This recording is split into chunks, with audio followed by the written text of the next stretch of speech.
The divorce agreement landed on the table with a sharp slap. I've already signed. The words echoed across the silent conference room louder than the rain hammering against the floor-to-ceiling windows. Across from me, Vivian didn't even reach for the papers. Instead, she frowned. You're threatening me again? A bitter laugh almost escaped my throat. 3 years. 3 years of waiting outside hospital rooms while she accompanied another man. 3 years of canceled anniversaries because Daniel needs me. 3 years of hearing that family should always come second to compassion. Apparently, I wasn't family. I was convenience. You think I'll beg? She asked coldly. I slowly pushed the agreement closer. No. She crossed her arms. You've done this before. I haven't. You'll cool off. The confidence in her voice wasn't arrogance. It was habit. Every previous argument had ended the same way. I apologized. I compromised. I stayed. She believed today would be no different. Outside the room, executives pretended to work while secretly watching through the glass. Everyone knew us. The devoted husband. The brilliant CEO. The perfect power couple. Only I knew how empty our apartment had become. Only I knew how often I ate dinner alone. Only I knew my birthday had been forgotten twice because Daniel had another emotional breakdown. Vivian finally picked up the agreement. She skimmed the first page, then the second, then her expression darkened. You've divided everything. I did. You don't even want the villa? I don't. The investment company? You built it. Keep it. She looked up sharply. What game are you playing? I met her eyes. For once, none. Silence spread between us. The air conditioning hummed softly. Someone outside accidentally dropped a stack of folders. Nobody came inside. Vivian leaned forward. You know Daniel can't survive without me. I know. He has depression. I know. He lost his parents. I know. Each answer made her more irritated. She wanted resistance. She wanted accusations. Instead, I simply acknowledged facts. Then I stood. I'll move out tonight. You already packed? Yesterday. She stared. Yesterday? Before this conversation? For the first time, uncertainty flickered across her face. You planned this. Yes. You didn't tell me. You've been staying at Daniel's apartment for 6 nights. Her lips parted. I was taking care of him. I know. She suddenly sounded defensive. Nothing happened. I know. That answer unsettled her even more. Because I hadn't asked. I hadn't accused. I hadn't investigated. I simply no longer cared. Her fingers tightened around the agreement. You'll regret this. I nodded. Maybe. You always come back. I won't. She laughed. Not because she believed it. Because she refused to believe anything else. As I reached the door, her voice stopped me. What about Lily? My hand froze. Our foster daughter. 8 years old. The brightest part of every evening. The child who still waited by the window whenever I worked late. I turned around. The court already approved shared guardianship. Vivian blinked. You filed? A month ago. A month. She looked genuinely shocked. Everything had already been prepared. The divorce. The custody arrangement. My resignation from our joint foundation. Even my apartment. I hadn't acted on impulse. I'd quietly accepted reality long before today. You've been planning to leave me. No. I looked at her one last time. I've been preparing to survive you. The apartment felt strangely peaceful. Half the furniture remained. The photographs were gone. So were the framed awards we'd accepted together. Only Lily's drawings still covered one wall. A stick figure family. Me holding balloons. Vivian wearing a business suit. Lily smiling between us. Another drawing. Us at the beach. Another. Her school recital. Every picture had one thing in common. I was always standing beside her. Vivian wasn't. A small voice came from behind me. Uncle Ethan? I turned. Lily stood clutching her rabbit plush. She had obviously been crying. Did you and Aunt Vivian fight? I crouched. We made a difficult decision. Are you leaving? Yes. Her lower lip trembled. Did I do something wrong? My chest tightened painfully. No. Then why? Children deserved honesty, not burdens. Sometimes adults stop making each other happy. She looked confused. But you make me happy. The words almost shattered me. I hugged her tightly. So do you? She whispered into my shoulder. Can I visit? As often as you want. You promise? I promise. She held out her tiny pinky finger. We hooked fingers. No contract in the world carried more weight. The front door opened. Vivian entered, exhausted. She stopped after seeing us. Neither of us spoke. Lily looked between us anxiously. You said families don't leave. The sentence hung heavily in the room. Vivian looked away first. I have a meeting. Lily frowned. Again. Vivian hesitated. Then her phone rang. Daniel. His name flashed brightly across the screen. She answered immediately. What happened? I'm coming. She grabbed her coat. Lily's shoulders slowly slumped. Aunt Vivian. I'll be back. When? No answer. The door closed. Silence remained. Lily didn't cry. She simply sat beside me on the floor. Children eventually stopped expecting promises that never came. That realization hurt more than any betrayal. Hours later, after she fell asleep hugging the rabbit, I quietly carried my final suitcase downstairs. The driver loaded everything without speaking. As the car pulled away, I looked up once. The apartment lights stayed on, but no one stood at the window. Not Vivian. Not Lily. Only empty reflections. I didn't know then that almost everyone who knew us believed I'd return within weeks. They all thought I loved her too much to leave. None of them imagined I had already chosen a completely different future. My new apartment overlooked a quiet riverside park. It wasn't luxurious. There was no private elevator, no marble entrance, no panoramic skyline, just warm wooden floors, sunlight, and enough space for peace. For the first time in years, I slept without waiting for the sound of another person unlocking the door after midnight. The silence wasn't lonely. It was gentle. 3 weeks passed. The divorce became official. News spread quickly through our business circle. Everyone reacted the same way. Ethan will go back. They've argued before. Vivian just needs time. Even my former colleagues smiled knowingly whenever they saw me. You miss her already, don't you? I simply smiled politely. People often confused attachment with love. I had finally learned the difference. One Saturday morning, someone knocked. Lily. She stood outside with an oversized backpack. Behind her, the family driver smiled awkwardly. Miss Lily insisted on arriving an hour early. Lily rushed forward. I wanted pancakes. I laughed for the first time in what felt like forever. You remembered? You always make blueberry ones. Inside the apartment, she immediately claimed the stool beside the kitchen counter. Flowers somehow ended up on her nose. She giggled. You look funny.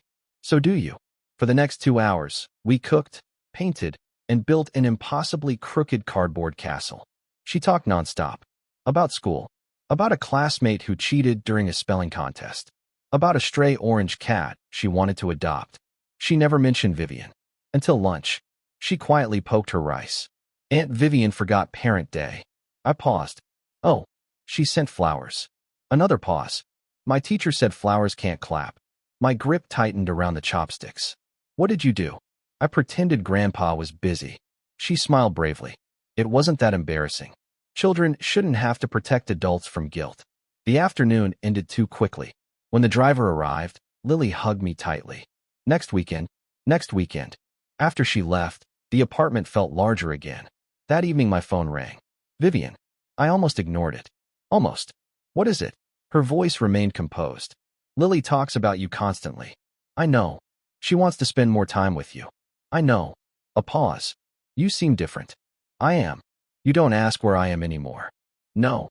You don't ask about Daniel. No. She exhaled slowly. I thought you'd fight harder. I did. What? For 3 years. Silence. Real silence. Not angry. Not dramatic. Simply unavoidable. Finally she asked quietly. So that's it? Yes.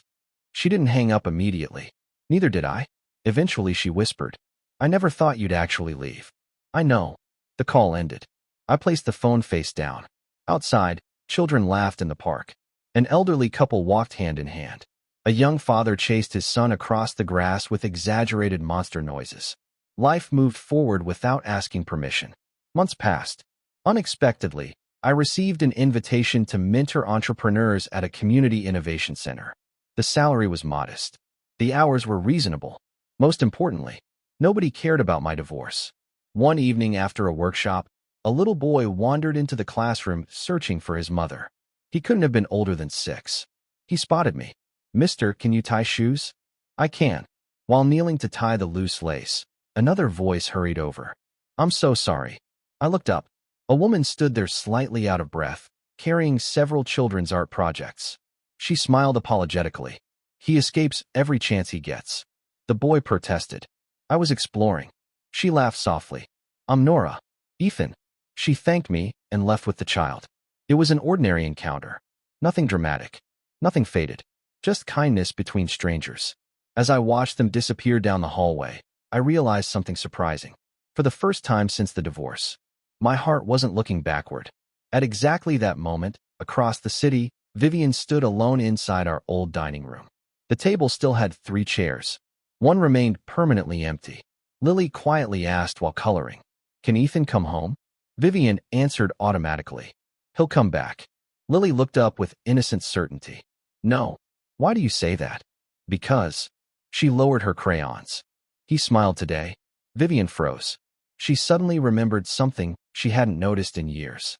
The last time Ethan had genuinely smiled while living with her. She couldn't remember it at all. The realization settled over the room like winter.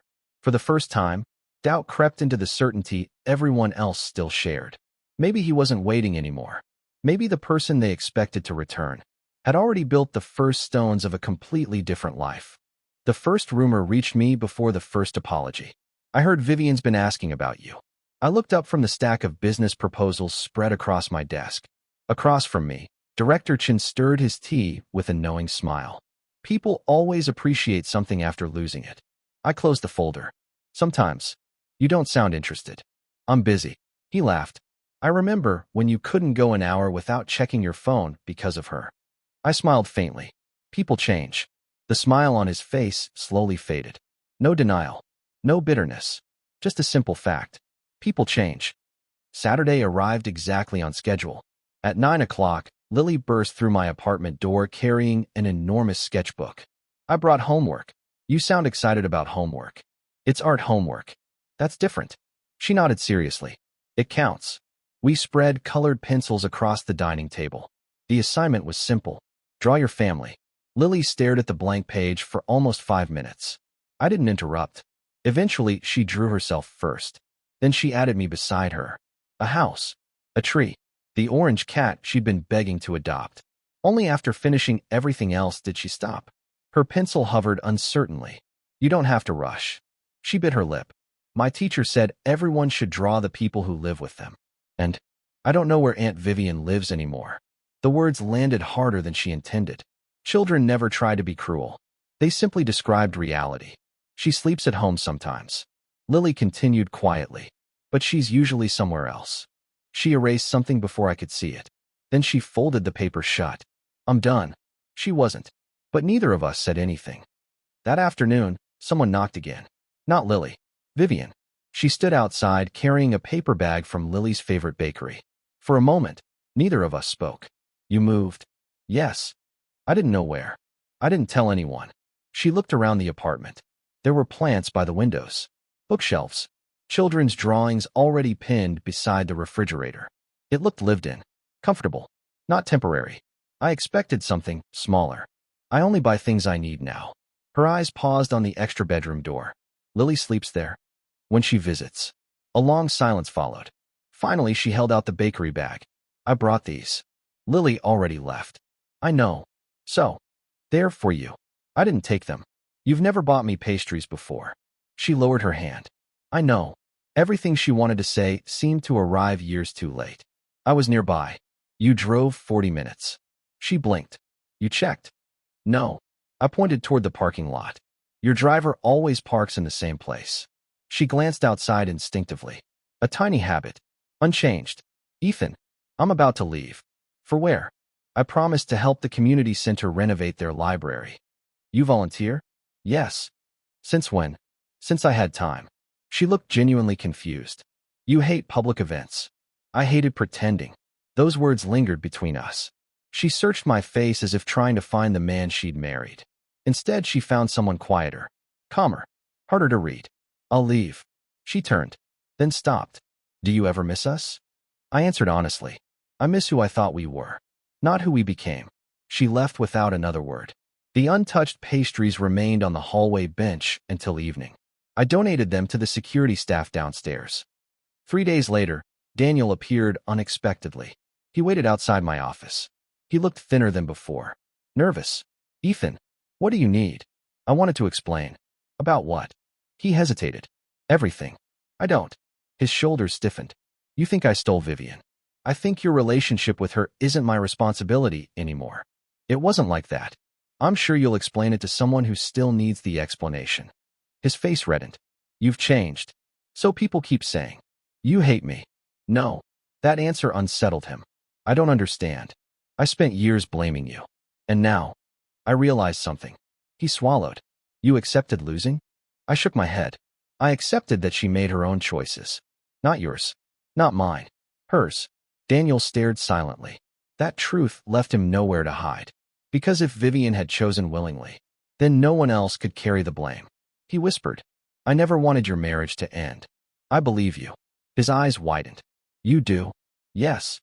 But I also believe you never encouraged it to survive. He had no response. He simply stood there while I walked past him. For the first time, I wasn't walking away to escape. I was simply moving toward somewhere else. The community center's library smelled of fresh paint and sawdust. Children darted between half-filled bookshelves, laughing as volunteers assembled furniture. Mr. Ethan, a familiar voice echoed through the room. The little explorer from weeks ago sprinted toward me. His untied shoelace had somehow survived history. I learned to tie them. Show me. He proudly demonstrated. Backward. Loose. Entirely wrong. I applauded anyway. You've improved. I know. Behind him, Nora approached carrying a stack of donated novels. I'm sorry.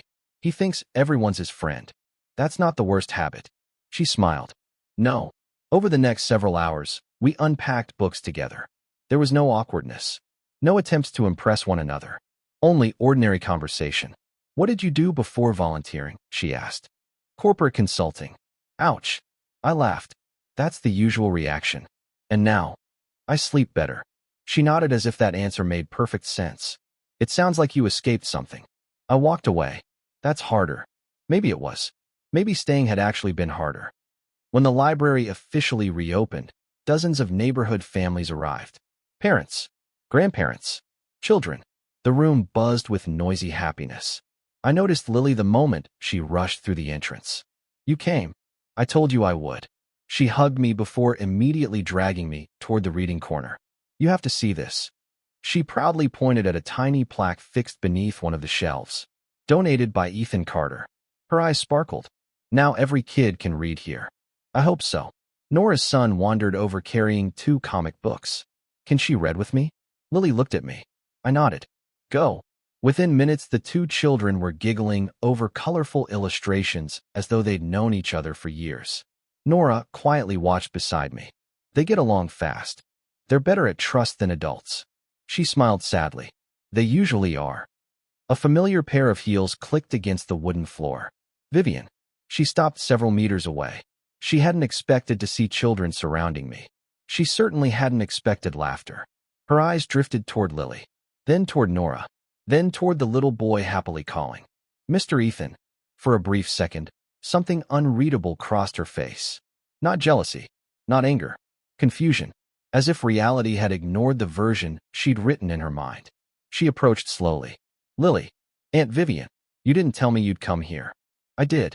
When I left a note. Vivian hesitated. I must have missed it. Lily didn't answer. Children noticed forgotten notes. Adults noticed missed meetings. The silence grew uncomfortable. Nora politely extended her hand. Hello. Vivian shook it automatically. I'm Vivian. Ethan volunteers here often. Vivian looked at me sharply. Often. Every Wednesday and Saturday. She hadn't known. Not because I hid it. Because she had stopped asking long ago. Lily tugged gently on Vivian's sleeve. Aunt Vivian. Yes. Can you stay today? Vivian's phone vibrated. Everyone heard it. Daniel. Again. She stared at the screen. Lily stared at her. No one spoke. Finally, Vivian silenced the call. I'll stay. Lily's entire face brightened. For nearly 2 hours. She read stories, built puzzles, helped children organize books. No meetings. No excuses. When it was finally time to leave, Lily held both our hands for exactly 3 steps. Then she quietly let go. She walked toward Vivian, looked back at me, and smiled. It was different now. Not the desperate smile of a child afraid someone would disappear. It was peaceful. She knew I'd still be there next weekend. Across the room, Vivian watched that smile too. For the first time, she understood something that frightened her more than divorce. I hadn't simply left her. Without realizing it, I had begun building a place where people felt safe staying. And for the first time since signing the divorce papers, Vivian returned to an empty house, carrying a feeling she had never experienced before. Regret. The first invitation arrived in a cream-colored envelope. Carter and Wells' annual charity gala. I almost declined without opening it. The foundation had once been my life's work. Every scholarship, every community clinic, every youth program. I had helped build them alongside Vivian. Now my name appeared only as a guest. Director Chen glanced at the invitation on my desk. Going? I haven't decided. They're saying Vivian insisted your name stay on the list.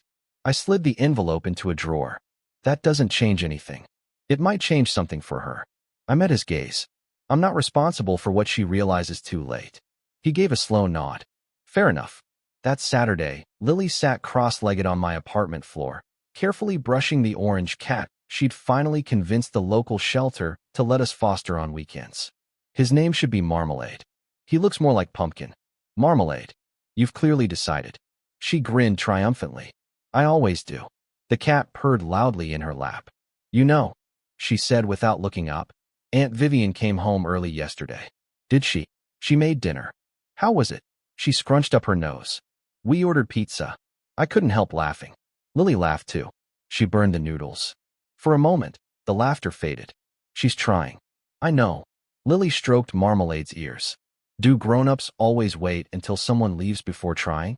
The question settled between us. Children had a way of asking what adults spent years avoiding. I don't think they mean to, but they do. Sometimes. She nodded quietly, as if filing away another difficult truth about the world. Monday evening, I attended the charity gala. Not because of Vivian. Because the scholarship program deserved support. The ballroom glittered beneath crystal chandeliers. Business leaders laughed over expensive wine. Photographers circled the room. The moment I entered, conversation slowed. That's Ethan. I heard he never went back. They looked different. I ignored the whispers. Director Chun waved me over. You actually came. I donated. It seemed polite. Before he could reply, another voice interrupted. Ethan. Vivian. She wore a dark blue evening gown I'd never seen before. Simple. Elegant. Years ago, she would have chosen something designed to impress. Tonight, she looked almost restrained. You came. I said I might. She smiled faintly. I wasn't sure. I didn't come for you. I know. There was no irritation in her voice. Only acceptance. That alone felt unfamiliar. You look well, she said. So do you. You mean it? Yes. She lowered her eyes briefly. Thank you. Years ago, that conversation would have turned into an argument. Now it simply ended. Peacefully. Halfway through the evening, the foundation chairman stepped onto the stage. Ladies and gentlemen, tonight we'd like to recognize someone whose contributions have quietly shaped this organization for years. I frowned. Director Chen looked suspiciously innocent. The chairman continued. Although he chose to step away from public recognition, many of our programs exist because of his work. A spotlight landed on me. The ballroom erupted into applause. I stood frozen. The chairman smiled warmly. Ethan Carter. I hadn't expected this. Neither, apparently, had Vivian. As I walked to the stage, images flashed across the giant screen. Scholarship recipients. Children receiving school supplies. Community libraries. Medical outreach programs. Not once did the presentation mention my marriage. Not once did it mention the company. Only the work. The chairman handed me a small crystal award. You taught us something important. I did. That kindness doesn't need applause. The room fell silent. I looked across the audience. Faces I'd once tried so desperately to impress. None of it mattered anymore. I don't deserve all this credit, I said calmly. Thousands of people built these programs. I paused. I was simply fortunate enough to work beside them. Another wave of applause followed. As I stepped down, I caught Vivian watching me. Not with pride. Not with longing. With surprise. Perhaps she'd never realized how much of the foundation's heart had quietly come from me. The gala should have ended peacefully. Instead, Daniel arrived. He looked exhausted. His tie hung loose. His eyes were bloodshot. Several guests exchanged uneasy glances. Vivian immediately walked toward him. Daniel? What happened? He barely answered. I needed to see you. You shouldn't be here. I know. He looked around the ballroom before finally noticing me.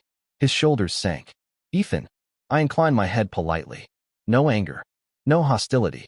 Just acknowledgement. Daniel swallowed hard. I've been looking for you. I'm here. I need to tell the truth. The ballroom grew noticeably quieter. Vivian frowned. What truth? Daniel laughed bitterly. The one I should have told years ago. She stiffened. Daniel. No.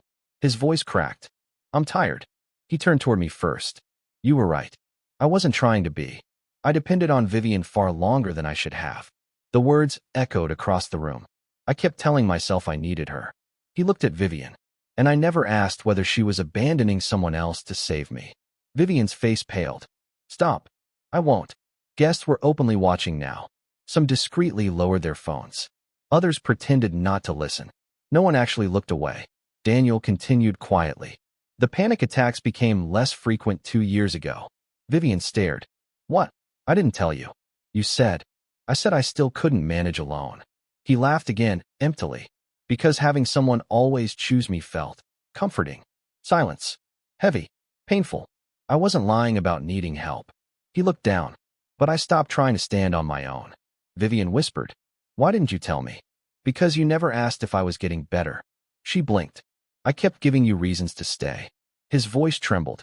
And you kept accepting them. Tears gathered in her eyes. Across the room, I remained still. Not triumphant. Not satisfied. Only quiet. This wasn't revenge. It was consequence. Daniel turned toward me one final time. I'm sorry. I answered honestly. I believe you. Those 3 words broke something inside him. He covered his face. I don't deserve forgiveness. I didn't say I forgave you. He lowered his hands. I said I believe you're sorry. There was a difference. A very important one. Daniel slowly nodded. I understand. Without another word, he walked out of the ballroom alone. Nobody stopped him. Nobody applauded. Nobody condemned him. The room remained silent. Vivian stood motionless. For years she had believed she was sacrificing everything to save someone fragile. Now she realized she had never stopped to ask whether that sacrifice was still necessary. Director Chen quietly approached me. You knew? I suspected. And you never exposed him? I looked toward the ballroom doors through which Daniel had disappeared. He had to tell the truth himself. Why? Because borrowed honesty never changes anyone. Chen smiled faintly. You've become wiser. Or just more tired. As I left the gala, the cool night air greeted me. My phone buzzed. A message from Nora. The kids built another crooked cardboard castle. They insisted it has to wait until you see it. I smiled. Not because my past had finally cracked, but because my future was already waiting for me. Rain washed the city clean the morning after the gala. For everyone else, the headlines were about Daniel's confession. For me, it was Tuesday.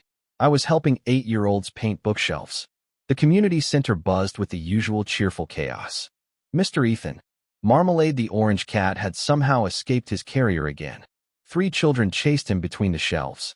I caught the cat just before he leaped onto a stack of freshly painted books. Traitor, I whispered. The children burst into laughter. You always catch him. He likes pretending he doesn't want to be caught. Nora smiled from across the room.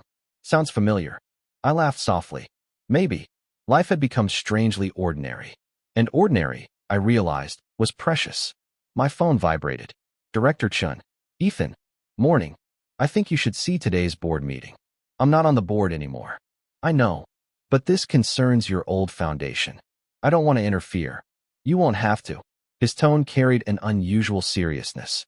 They're finally opening the financial audit. I frowned. Why now? Several sponsors demanded it after Daniel's confession. That surprised me. Daniel had admitted emotional dependence, not financial misconduct. There are irregularities. Irregularities? Large ones. I remained silent.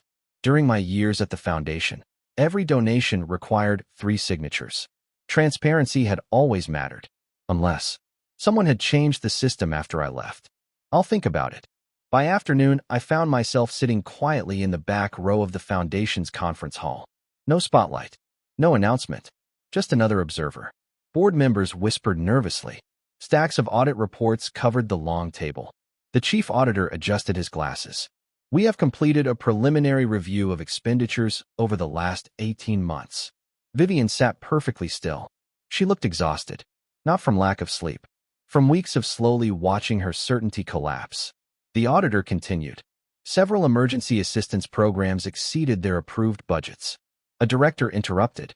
By how much? The auditor turned another page. Nearly $3 million. The room erupted. Impossible. Who approved that? We never voted. The auditor raised a hand. The approvals came through executive authorization. Everyone slowly turned toward Vivian. She blinked. I authorized emergency care. Yes. The auditor nodded. But not these invoices. A projector displayed dozens of documents. Medical transportation, private counseling, luxury rehabilitation retreats, long-term housing. Every invoice listed the same beneficiary, Daniel Brooks. Vivian's breathing visibly changed. No. She stood abruptly. I never approved those amounts. The auditor nodded calmly. We believe someone repeatedly divided expenses into smaller authorizations, so they wouldn't require board approval. Silence. A board member whispered. Who processed them?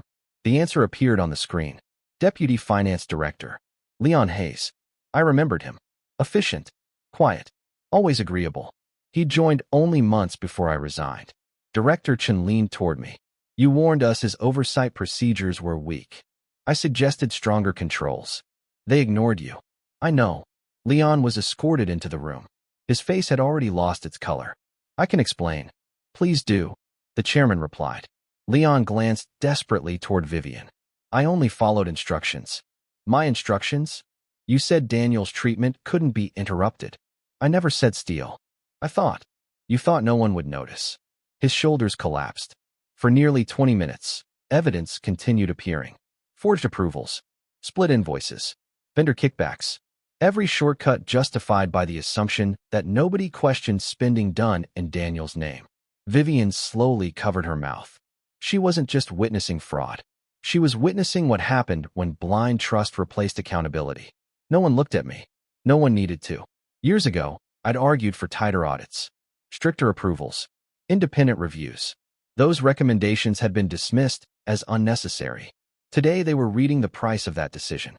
When the meeting ended, reporters flooded the building entrance. Cameras flashed relentlessly. Board members hurried through side exits. Leon left surrounded by investigators. Vivian remained inside. Alone. I almost left without speaking. Almost. Ethan. Her voice stopped me. She stood beside the empty conference table. The folders remained scattered where the auditors had left them. I didn't know. I believe you. She laughed bitterly. That sentence used to comfort me. She looked down at the documents. Now it hurts. Neither of us spoke for several moments. Finally, she asked, when did I stop listening to you? I thought carefully before answering. The day you started believing trust didn't need verification. She closed her eyes. I defended everyone except the person who never asked me to. You were trying to help. I was choosing. She corrected herself before I could. I kept calling it helping. The distinction mattered. Helping was temporary. Choosing someone repeatedly over another person became a pattern. She finally looked at me. I used to think you'd stay forever. I know. I built my whole life around that assumption. And she smiled sadly. I never realized assumptions expire. Outside, reporters shouted questions. Inside, only silence answered. I've been thinking about Lily. So have I. I missed so much. Yes. I can't change that. No. But, can I still become the mother she deserves? There was no manipulation in her voice. No request for forgiveness. Only an honest question. I don't know. She accepted the answer immediately. I suppose that's fair. That weekend, Lily arrived carrying 2 small flower pots. One's for you. And the other? Aunt Vivian. I raised an eyebrow. That's thoughtful. She shrugged. My teacher says flowers grow better if nobody argues near them. Children created wisdom adults spent decades rediscovering. Later that afternoon, Vivian arrived exactly on time. No phone in her hand. No hurried apology. She looked at the flower pot Lily offered her. For me, you have to water it. I will. You have to remember. I will. If it dies. Lily paused dramatically. I'll know. Vivian laughed through tears. I understand. For the next 3 hours, we sat together in the community garden. Not as husband and wife. Not as enemies. Simply as 2 adults helping Lily plant tomatoes, herbs, and tiny yellow flowers. Nora joined with her son. The children chased butterflies. Marmalade slept beneath a bench. The afternoon passed without conflict. Without pretending. without expectations. As the sun began to set, Lily suddenly reached for my hand. Then Vivian's. She didn't pull us together. She simply held each separately. Satisfied. She no longer needed us to become one family again. She only needed us to become two safe places. I looked across the garden. Nora smiled quietly before returning to help her son untangle a garden hose. There was no jealousy, no misunderstanding, just respect. For the first time in years, everyone stood exactly where they belonged. And somehow, that hurt less than pretending otherwise. Autumn arrived quietly. The trees lining the riverside park turned gold one leaf at a time, and the community center became busier than ever. Parents stopped by after work. Children crowded every reading corner. Marmalade had become the unofficial mascot, accepting affection from everyone while pretending he disliked it. One Wednesday afternoon, Nora found me repairing a broken bookshelf. "You know," she said, handing me a screwdriver, "you've been fixing this shelf for 15 minutes. It keeps wobbling." She smiled. "The shelf is fine." I looked at it. I laughed. "So the problem is me. The problem is that you've been thinking." She knew me well enough now to recognize the difference between concentration and distraction. I received another offer from my old company. "The consulting firm?" I nodded. "They want me back. And they doubled the salary."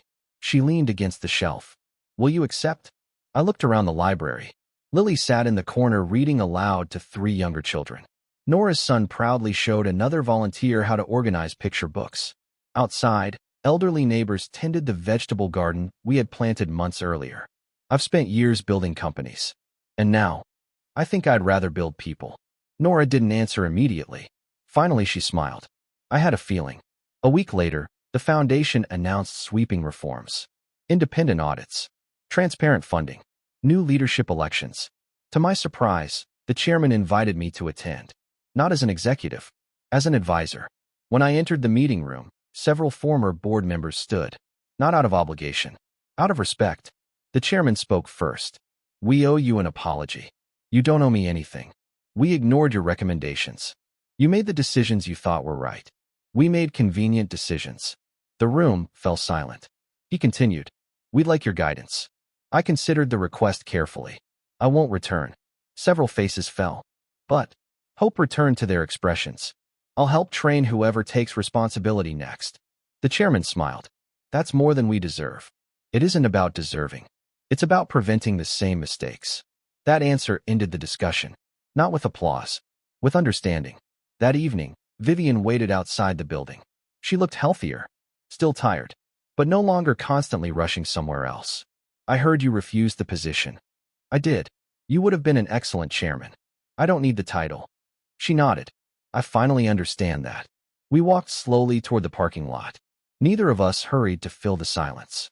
"I've been seeing a counselor," she admitted. I looked at her. "For guilt." She shook her head. "For habits." I waited. I kept believing love meant solving everyone's problems. And now, I've learned that rescuing someone who refuses to stand up eventually hurts everyone involved. She smiled faintly. "I wish I'd understood that years ago." "So do I." She looked at me carefully. "You don't sound angry anymore." "I'm not." "What are you?" I thought about Lily, the library, the children, the quiet apartment that had slowly become a home. "I'm grateful." Her eyes widened. "For what?" "For finally leaving." The words could have sounded cruel. Instead, they sounded peaceful. Vivian lowered her head. "I hope I can feel that way someday." "I think you will." Before getting into her car, she stopped. "I wanted to thank someone." "Who?" "You." I frowned. "For what?" "For refusing to hate me." I smiled gently. "I was too busy rebuilding my life." She laughed softly through misty eyes. "I suppose that was the better choice." Winter arrived with the first snowfall. The community center held its annual neighborhood festival. Children performed short plays. Families exchanged handmade gifts. The library overflowed with laughter. Lily stood backstage wearing an oversized paper crown. "Nervous?" "A little."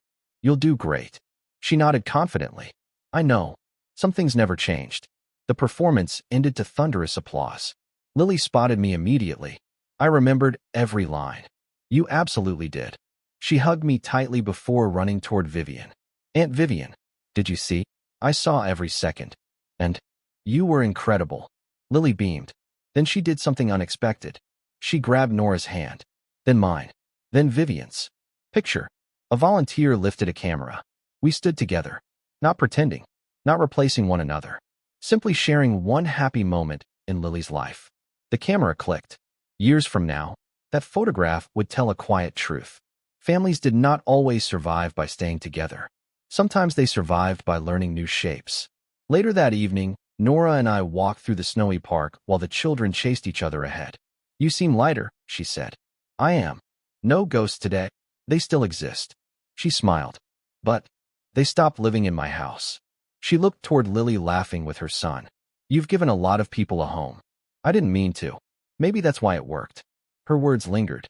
Not because they were romantic. Because they were true. Home had never been a building. It had been consistency. Keeping promises. Showing up. Listening. Choosing people without expecting applause. Near the festival entrance, I noticed Vivian standing alone. She wasn't watching me. She was watching Lily. There was sadness in her expression, but something else as well. Peace. She noticed me approaching. I wanted to return this. She handed me a small wooden box. Inside lay my old wedding ring. I found it in the back of my jewelry drawer. I looked at it quietly. "It belongs to your past." "It does." She hesitated. "I don't think either of us needs to carry it anymore." I closed the box. "I agree." She exhaled slowly, as though releasing the final weight she had carried for months. "I'm moving." "Where?" "Closer to Lily's school." I smiled. "She'll like that." "I hope so." "No." I shook my head gently. "She will." For the first time since our divorce, Vivian smiled without forcing it. Not because she expected another chance. Because she had finally accepted the life she actually had. She extended her hand. "Thank you for being a good father to her." I shook it. "And thank you for deciding to become one of her mothers again." Her eyes filled with quiet tears. Not from heartbreak. From relief. As snow continued to fall, Lily ran toward us with Nora's son close behind. "Come on." "What happened?" I asked. "The hot chocolate is getting cold." We all laughed. For once, no one was left behind. Everyone simply walked forward together. Toward warmth. Toward light. Toward lives built not on obligation, but on choice. Spring arrived with the scent of fresh rain and blooming cherry trees. Exactly 1 year had passed since I placed the divorce papers on that conference room table. The anniversary meant nothing to the calendar. It meant everything to me. Not because I mourned what had ended, because I finally understood what had begun. Saturday mornings had become predictable, and I loved that. At 8:30, Lily rang the doorbell exactly 3 times. At 8:31, Marmalade demanded breakfast before greeting anyone. At 8:35, Nora's son, Oliver, appeared carrying a new comic book to trade. At 8:40, the kitchen filled with the smell of blueberry pancakes. "You still put too many blueberries in mine," Lily complained. "You've complained every weekend for 6 months. And you still eat all of them." She grinned. "Because they're delicious." Oliver pointed his fork at me. "Mr. Ethan cheats." "How?" "He always makes yours prettier." "I have years of practice." Nora laughed while pouring juice. "I think that's called experience." "No," Lily declared dramatically. "It's favoritism." The entire table burst into laughter. There was no awkward silence. No one checking their phone every few minutes. No promises broken before breakfast. It wasn't perfect. Someone always spilled syrup. Someone always argued over the last pancake. Someone always forgot to feed Marmalade on time. It was wonderfully imperfect. It was home. That afternoon, the community center celebrated its 10th anniversary. The director surprised me with a small ceremony. "We'd like to recognize someone who never asked to be recognized." I sighed. "Oh no." The audience laughed. Children crowded the front rows. Parents filled every seat. The director continued. "When Ethan first arrived, he said he only wanted to volunteer for a few weeks." More laughter. 1 year later, he gestured around the building. "Our library has doubled in size. Our mentorship program has expanded, and dozens of children have discovered they have someone who always shows up." Applause echoed through the hall. I stepped onto the stage reluctantly. "I'm not good at speeches." Lily shouted from the front row. "That's true." The room erupted with laughter again. I smiled. Maybe she's right. I looked across the audience. "So I'll only say one thing." The room quieted. When people lose something important. I paused. They often spend years trying to replace it. I glanced toward Lily, then toward Nora. then toward the families sitting together. I learned that healing isn't replacing what was lost. It's building something honest with what remains. Silence. Then applause. Not loud. Not overwhelming. Just sincere. That mattered more. After the ceremony ended, Vivian approached carrying a small envelope. I have something for you. What is it? She handed it over. Inside was a letter. My resignation. I frowned. From the foundation? She nodded. The new board deserves someone without my history. You don't have to leave. I know. She smiled peacefully. I'm leaving because I finally know the difference between responsibility and attachment. Those words sounded familiar. Because she'd earned them. I accepted a position teaching nonprofit management. You'll be good at it. I'll tell students about my mistakes. That may help them more than your successes. She laughed. I thought you'd say something like that. Before leaving, she hesitated. Ethan. Yes. I used to think losing you was the punishment. I waited. It wasn't. What was? Becoming the person I should have been. She looked toward Lily helping younger children plant flowers. After it was already too late to save what we had. I answered quietly. It wasn't too late to save yourself. She nodded slowly. I think I'm finally beginning to. That evening, the four of us walked along the riverside park. Lily skipped ahead with Oliver, arguing passionately about whether Marmalade secretly understood human language. He definitely does, Oliver insisted. He ignores us on purpose, Lily agreed. The cat flicked his tail with suspicious dignity. Nora smiled beside me. I think we've lost that debate. We never had a chance. The sunset painted the river gold. For a long time, neither of us spoke. Peace rarely needed conversation. Finally, Nora broke the silence. Can I ask you something? Of course.